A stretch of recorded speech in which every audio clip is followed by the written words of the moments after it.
ప్రతి ప్రేమ జంట సీతారాములు కాకపోయినా వాళ్ళు గెలిపించడానికి మాత్రం నువ్వే ఉండాలి.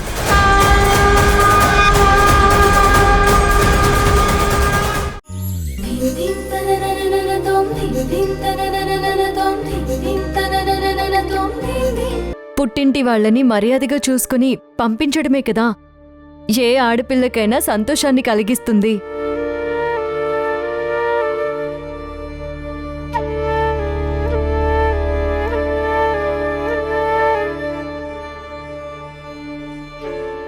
ఏంటి నందితమ్మా, నేనిక్కడ వాగుతూనే ఉన్నాను, మీరేదో ఆలోచిస్తున్నారు. నాకెందుకో అనుమానంగా ఉంది వసుంధరా. ఎవరి మీద నందితమ్మా? మల్లిక మీద. మల్లిక మేడం మీద ఎందుకు నందితమ్మా? ఎప్పుడూ లేంది ధ్రువని పక్కన పెట్టి నిన్నెందుకు సమర్థిస్తున్నట్టు? నిన్నెందుకు వెనకేసుకొస్తున్నట్టు? తన ఆలోచనలో నీకు మంచి చేయాలనే ఉద్దేశం కన్నా కీడు చేయాలని ఆలోచిస్తుందా అని కంగారు. లేదు నందితమ్మా, ఈ విషయంలో మల్లిక మేడం మనసులో రెండో ఆలోచన ఉన్నట్టే నాకు అనిపించలేదు. అయినా నాలాంటి పేదింటమ్మాయికి సహాయం చేయడం వల్ల తనకేం వస్తుందమ్మా? వసుంధరా, నిజాయితీ ఉన్న చోట మొండితనం ఉంటుంది, విధేయత ఉన్న చోట మంచి ప్రవర్తన ఉంటుంది, ప్రేమ ఎక్కువున్న చోట కోపం ఉంటుంది, స్వార్థంతో ఉన్న చోట అసూయుంటుంది. అందర్నీ నువ్వు నమ్మేస్తావు, కాని ప్రపంచం అలా లేదు. ధ్రువని కూడా ఎంతో నమ్మి పెళ్లి చేసుకున్నావు. తర్వాతేమైంది?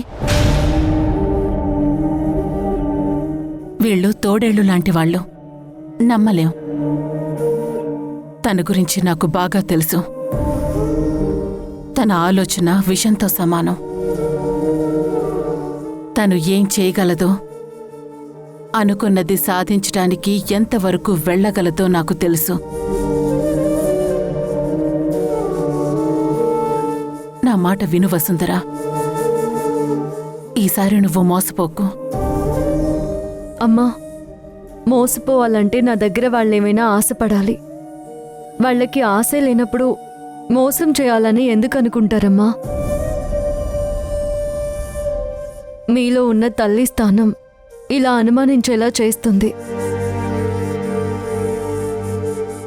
కానీ నందితమ్మ ఎందుకో తెలీదు, మీరేదైనా చెప్తే వచ్చే ధైర్యమే ఈ మధ్యన మల్లిక మేడం చెప్తున్నా వస్తుంది. మీరేమీ కంగారు పడకండమ్మా, జ్యూస్ తీసుకొస్తాను. వసుంధరా, వీళ్ల మీద నమ్మకం పెట్టుకోకు వసుంధరా. మితిమీరిన నమ్మకం చాలా ప్రమాదకరం. నమ్మకం ఎంత బలంగా ఉంటే నమ్మక ద్రోహం అంత స్ట్రాంగ్గా ఉంటుంది. నిన్ను నిలువునా ముంచేస్తారు. మీరేం భయపడకండి నందితమ్మ, అలా ఏం జరగదు. ఉండండి, జ్యూస్ తీసుకుని వస్తాను.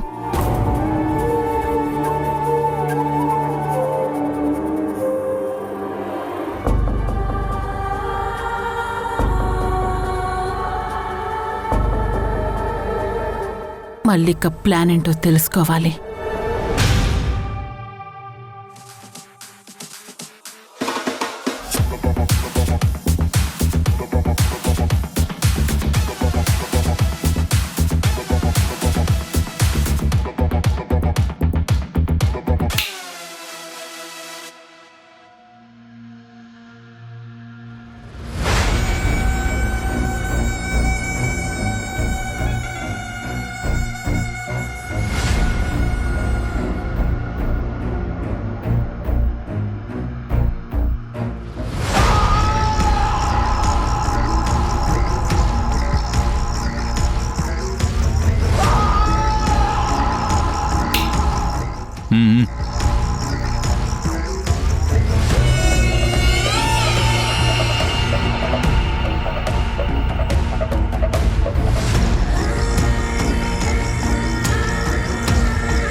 హైదరాబాద్లో మీటింగ్ ఎలా జరిగింది?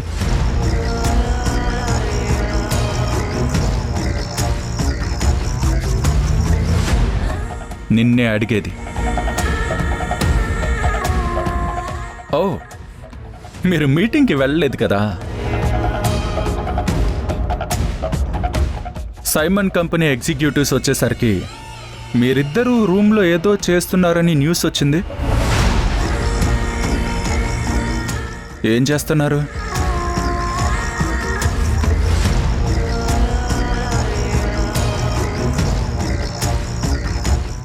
నువ్వెందుకురా మొహం అలా పెడతావు, ఏదో ఏడుస్తున్నట్టు? నేను కదా ఏడవాలి. ఇంత చేసినా సిగ్గు లేకుండా నేను ఈ కంపెనీలోనే ఉంచాను. నువ్వు కూడా అన్ని వదిలేసి వసుంధర చుట్టూ తిరుగుతున్నావు. సార్, నేను రిజిగ్నేషన్ ఇచ్చి వెళ్దాం అనుకున్నాను సార్. కానీ కానీ మా అమ్మ ఆగిపోమ్మంటే ఆగిపోయావు, అంతేనా? చెప్పే అవకాశం ఇవ్వండి సార్. మీకు నా మీద సరైన అభిప్రాయం లేదని తెలుసు. మీరు చేసే పనులు సరిగ్గా ఉంటే నా అభిప్రాయాలు కూడా సరిగ్గా ఉంటాయి. వసుంధర పెళ్లికి ముందు నేను ప్రేమతో పెట్టిన ఉంగరం తీసి నీకిచ్చింది. ఇదే మాట నువ్వు పబ్బులో అందరి ముందు ధ్రువకి ఏదో ఒకటి చెప్తాలే తీసుకో అనిందని చెప్పావు. నిజమా కాదా?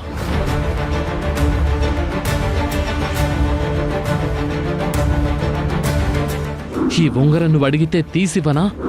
ధ్రువకి నేనేదో కథ చెప్తానులే, తీసుకో బావానిచ్చింది.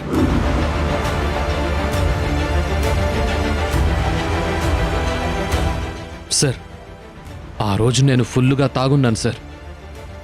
నేనేం చేస్తున్నానో ఏం మాట్లాడుతున్నానో నాకే అర్థం కాలేదు. తాగినప్పుడే కదరా నిజాలు బయటకొచ్చేవి.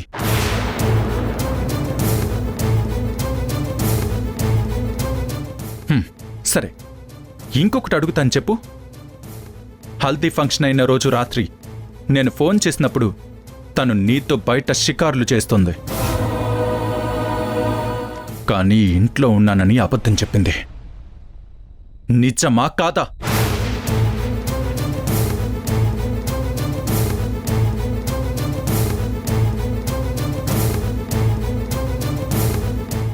సార్, పొద్దుటి నుంచి అలసిపోయి పడుకున్నాను. రేపు కాల్ చేయనా?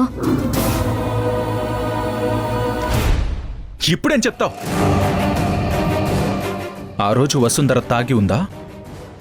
ఇంకా ఎంతమంది నమ్మిస్తారా? ఇంకా ఎన్ని అబద్ధాలు చెప్తావు? మీ ఇద్దరూ కలిసి కాపురం చేయడానికి డిసైడ్ అయినప్పుడు మరి నన్నెందుకురా రోడ్డు మీదకి లాగుతున్నారు?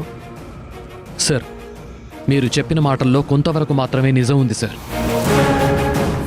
చిన్నప్పుడు అమ్మ మనకు అన్నం తినిపించేటప్పుడు మనం తినకపోతే బూచోడికి పట్టిస్తాను అని చెప్తుంది. అందులో బూచోడికి ఇస్తానన్న ఒక్క మాటే అర్థం లేకుండా పట్టుకుంటే మన కడుపే మాడుతుంది. తను నీ కడుపు నింపడానికి అబద్ధం చెప్పిందే కానీ మిమ్మల్ని మోసం చేయడానికి కాదని అర్థం చేసుకుంటే అమ్మ ప్రేమ లోతు తెలుస్తుంది.